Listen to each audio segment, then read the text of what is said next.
Welcome, friends, to a word of hope for Monday of the fourth week in Easter. I'm Father Andrew Carl Wisdom, Vicar for Mission Advancement. Showing interest at a young age in religion, my mother would share with me that when growing up, Catholics and Protestants and Jews would rather rarely ever associate with each other. They were islands unto their own. Mom noted how they rarely talked to one another. They rarely socialized, and certainly would never live together. It's as though they were all in their own religious ghettos. Those divisions were just what they were. You stayed with your own, as it were. Ecumenism, the idea of openness to the differences in other Christian denominations, or even interreligious dialogue, would be considered radical or even scandalous at that time. That's right where we find Peter today in the Acts of the Apostles, embroiled in a scandalous dispute. God speaks to him through a vision when he's at prayer, and Peter acts on that vision in a radical, unorthodox way.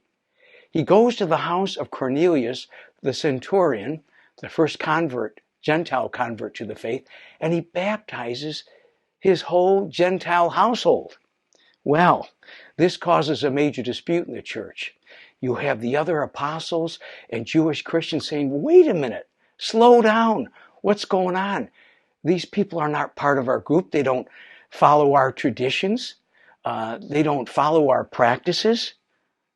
But Peter explains to them patiently how God revealed in prayer that it's God's desire to bring his saving word of grace to all. No one is to be excluded from God's grace, from God's plan of salvation.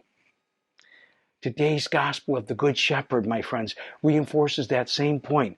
Listen to what Jesus says. I have other sheep that do not belong to this fold. These also I must lead, and they will hear my voice. And there will be one flock and one shepherd.